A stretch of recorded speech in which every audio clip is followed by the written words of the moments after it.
April 23, 1981. In the shadows of Palermo, a single bullet changed the course of mafia history. Within hours, Sicily's most powerful crime boss lay dead in the street. What followed was a 3-year bloodbath, claiming over 1,000 lives. Rivals, judges, and innocent bystanders alike. The mafia's code of honor vanished overnight, replaced by unprecedented terror that shocked even hardened criminals. How did one man transform Sicily's underworld so completely? The brutal architect behind this transformation would rewrite the rules of organized crime in ways no one could have imagined.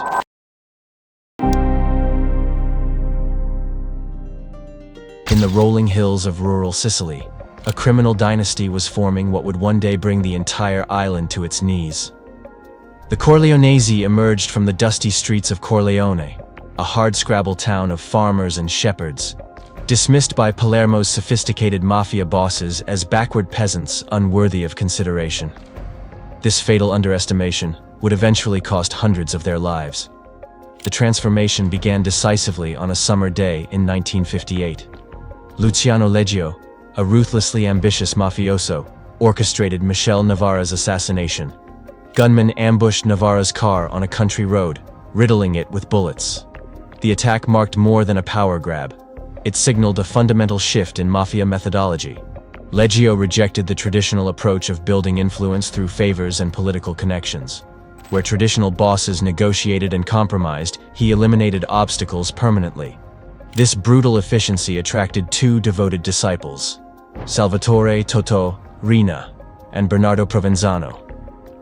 The apprentices learned well from their master, a former prosecutor would later observe. But they would eventually surpass him in both ambition and cruelty. When authorities imprisoned Leggio in 1974, RIINA' seized leadership with Provenzano as his right hand. Together they formed a deadly combination. RIINA'S strategic brilliance and appetite for violence complemented Provenzano's methodical patience and organizational skills. The clan operated invisibly compared to their Palermo counterparts. While city bosses like Stefano Bontade and Salvatore Inzerillo flaunted wealth in luxurious villas and met openly with politicians, the Corleonesi lived modestly, avoided public displays, and maintained their appearance as simple countrymen. This disciplined secrecy shielded them from law enforcement scrutiny. RIINA'S strategy hinged on the masterful manipulation of alliances. Throughout the 1970s, he secretly recruited influential mafiosi in Palermo, including powerful figures like Giuseppe Calò and the sadistic Filippo Marchese. These men maintained public loyalties to established bosses while privately feeding information to RIINA', preparing for the moment to switch sides. Tension within the Sicilian Mafia Commission grew palpable. In 1978, RIINA' executed his first major power play, engineering Commission member Gaetano Badalamenti's expulsion on trumped-up disloyalty charges. One by one, he positioned allies in key roles while isolating opponents. By the decade's end, the Corleonesi had transformed from rural upstarts into a sophisticated criminal organization, poised to seize control of the entire Sicilian underworld. Their path to power combined strategic violence, secret alliances, and an ability to operate undetected. The stage was set for one of the bloodiest episodes in organized crime history.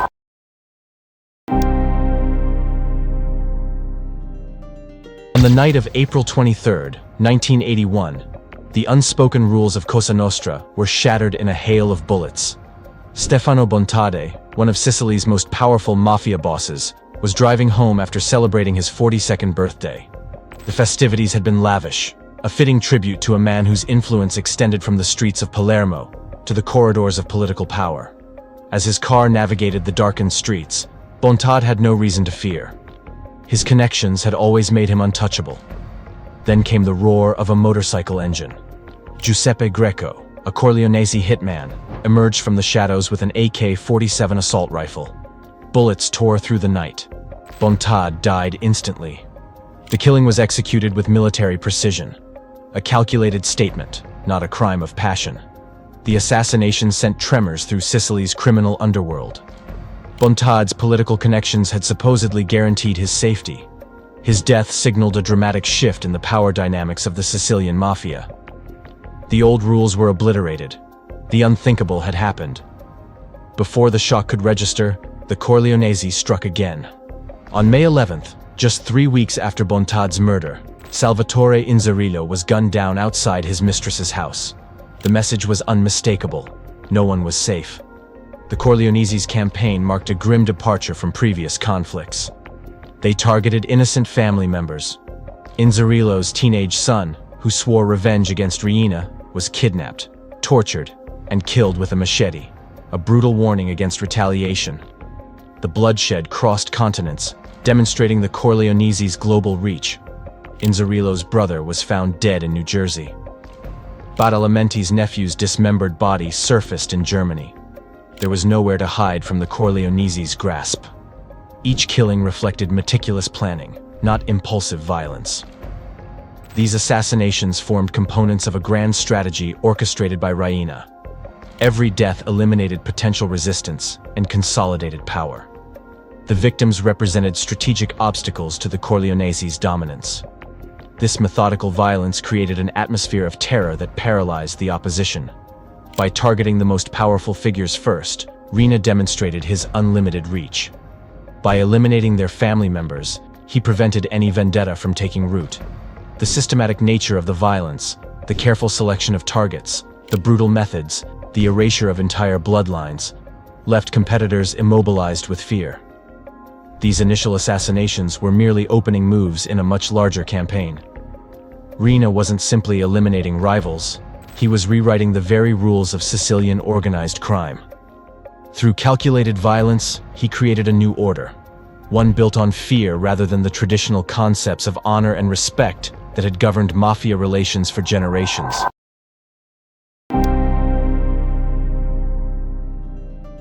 Behind RIINA's new order stood the most lethal killing machine in mafia history. While traditional crime families had always employed enforcers, the Corleonesi created something unprecedented, a specialized unit dedicated solely to elimination. At its helm was Giuseppe Pino Greco, a man whose proficiency with an AK-47 made him RIINA's most valuable asset. Investigators attribute at least 80 confirmed murders to Greco's hand alone, though some authorities place his true victim count closer to 300. This was industrialized death. The Corleonesi assembled the Death Squad, a team of specialized killers including Mario Prestifilippo, Antonino Madonia, and Filippo Marchese. Together, they executed RIINA's orders with mechanical precision, transforming Palermo into a killing field between 1981 and 1984. During this period, over 400 mafia-related murders occurred in the city alone, with hundreds more across Sicily. The Death Squad pioneered brutality designed to maximize psychological terror. Victims were brought to the Room of Death, where elaborate torture preceded execution. Blood-soaked floors and walls bore silent witness to unspeakable acts. After extracting information, the squad typically garroted their victims. But death marked only the beginning of the horror. Bodies disappeared completely, dissolved in acid baths until nothing remained, or fed to starving pigs that consumed every trace. This practice of lupara bianca, the white shotgun, erased victims from existence.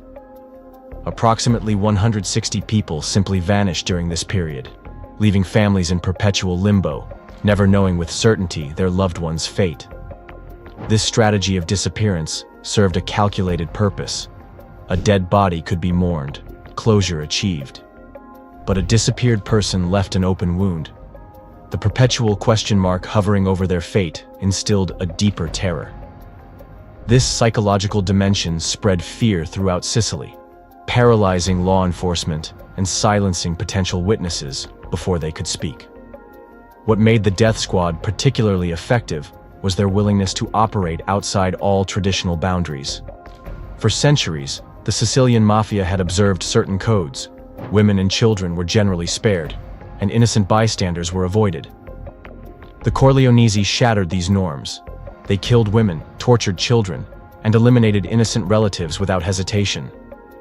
Throughout this bloodbath, the Corleonesi themselves suffered remarkably few casualties.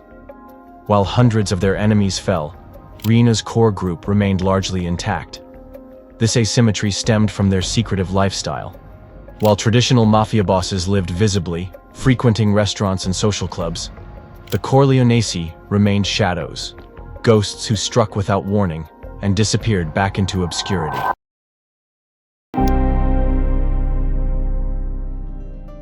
The shadows concealing the Corleonesi weren't just physical, they extended into the fabric of mafia relationships.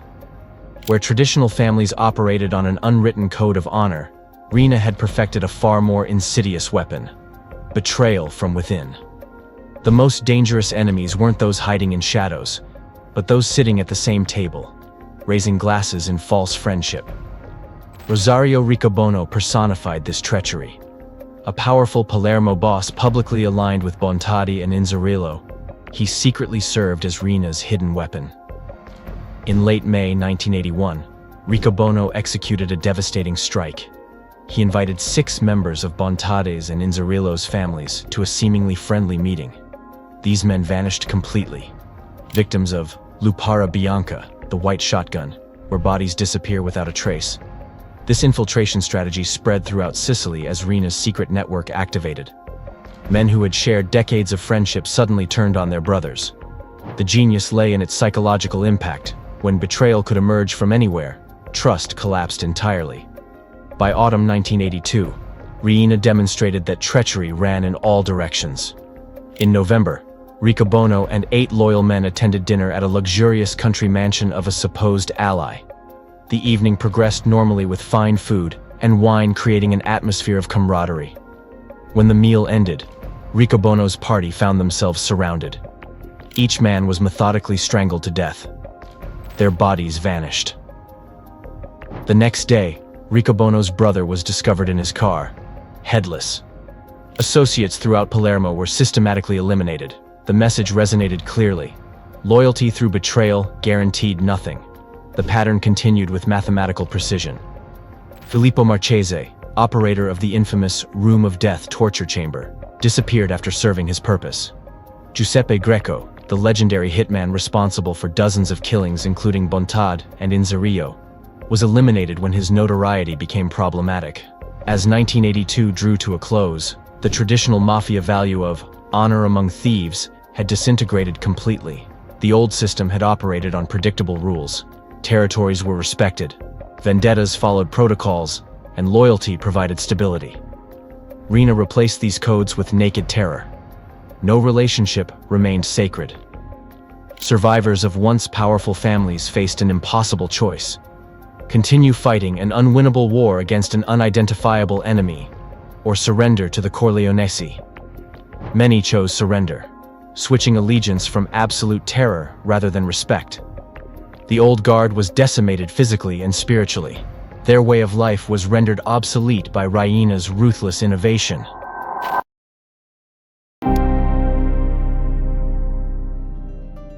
With the destruction of Sicily's traditional mafia structure nearly complete, RIINA turned his attention to a target no criminal boss had ever directly challenged: the Italian state itself.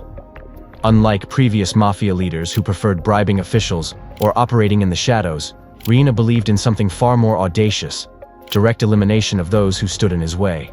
This unprecedented strategy created what Sicilians would come to call excellent cadavers, high-ranking government officials whose murders demonstrated the Corleonesi's absolute defiance of authority. The campaign targeted those most actively opposing organized crime. Judge Cesare Terranova, who had repeatedly attempted to prosecute RIINA, was gunned down in broad daylight. Politician Piersanti Mattarella fell to assassins' bullets while sitting in his car beside his wife, moments before Sunday Mass. Anti-mafia crusader Pio La Torre's vehicle was intercepted and riddled with bullets on a Palermo street. Each murder delivered the same message: no position afforded protection against RIINA'S reach. September 3, 1982 marked a turning point: the assassination of General Carlo Alberto Dalla Chiesa. Fresh from celebrated success against Red Brigade terrorists, Dalla Chiesa had specifically been appointed to combat Sicily's mafia problem. After only 100 days in office, motorcycle-riding gunmen led by Giuseppe Greco intercepted his car. The assassins unleashed a barrage from AK-47s, killing the general, his young wife, and his police escort simultaneously. These were public executions designed to terrorize an entire society, explained one prosecutor, who later worked on the case. The message was clear. If they could kill a general protected by armed guards, they could kill anyone. The violence tore through the justice system. Judge Rocco Cinici, creator of the first dedicated anti-mafia investigative team, died in a car bomb so powerful it devastated an entire street. Police Captain Emanuele Basile was shot while walking with his wife and young daughter during a town festival. Captain Mario Diallo fell in an ambush outside his girlfriend's home. The psychological impact reached far beyond immediate victims. Law enforcement officials refused Sicilian assignments. Prosecutors indefinitely delayed mafia cases. Politicians avoided mentioning organized crime in speeches. Fear permeated government offices. RIINA arranged murders to maximize public impact. During festivals, on busy streets, near schools, creating witnesses who would carry memories of violence for decades. This psychological warfare delivered a clear message. The state cannot protect itself, much less its citizens. Initially, this strategy achieved RIINA'S goals. Anti-mafia efforts nearly halted as fear paralyzed government action. But the brutality ultimately proved a strategic miscalculation. The shocking violence gradually transformed public sentiment from fear to outrage. When mothers began marching in Palermo streets with photos of murdered judges, the tide of opinion began to turn.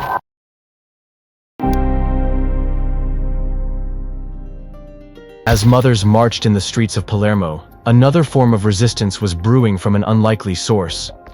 The same violence that terrorized judges and prosecutors had destroyed the families of mafia members themselves. For Tommaso Buscetta, a high-ranking mafioso who fled to Brazil in February 1980, the Second Mafia War orchestrated by RIINA would extract a personal toll so devastating it would shatter centuries of mafia tradition. The systematic dismantling of Buscetta's family began on September 11, 1982, when his two sons, Benedetto and Antonio, vanished without a trace. In the agonizing months that followed, Buscetta watched helplessly from his Brazilian exile as death engulfed his bloodline. His brother, son-in-law, brother-in-law, and 4 nephews fell one by one to RIINA'S executioners. This calculated annihilation of his family pierced through even the hardened shell of a lifelong criminal.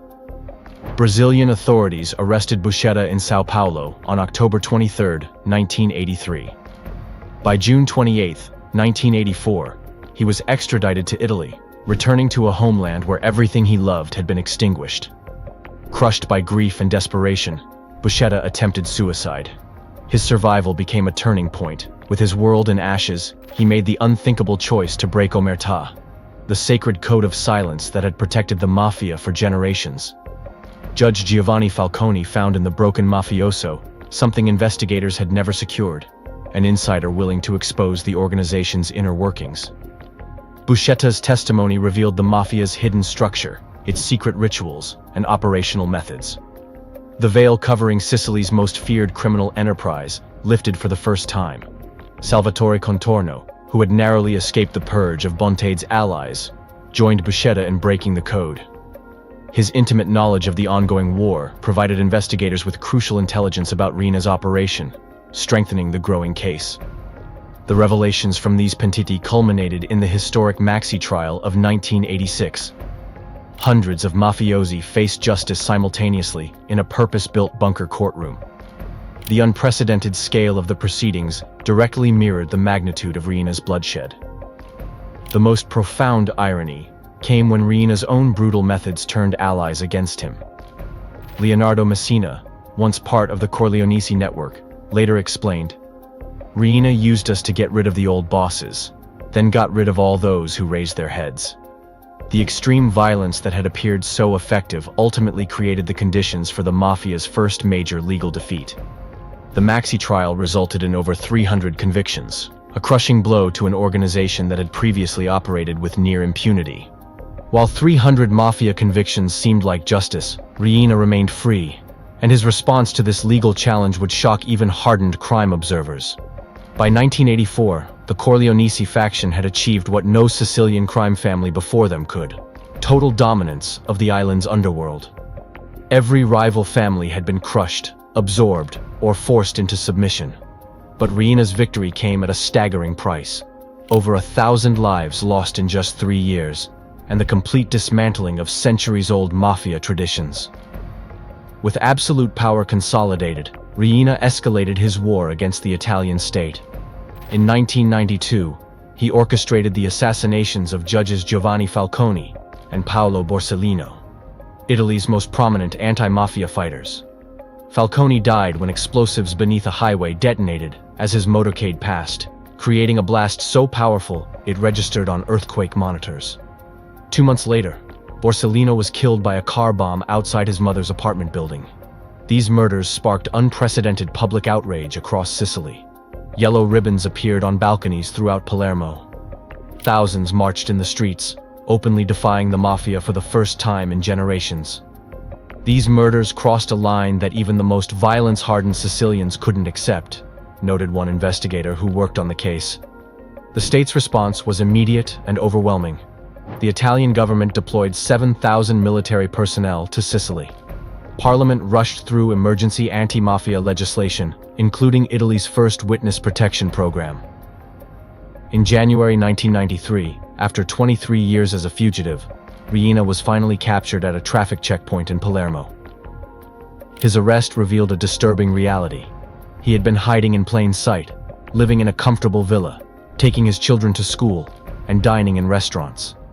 The capture exposed the deep corruption that had protected him for decades. RIINA'S extreme tactics transformed the public perception of the mafia. For generations, Cosa Nostra had operated as a shadow state, somewhat tolerated as an alternative source of authority. His violence shattered this perception. The organization became viewed as a terrorist entity, threatening Italian society itself. This shift proved catastrophic for the mafia. After RIINA'S capture, his deputy Bernardo Provenzano assumed leadership and implemented a radical change.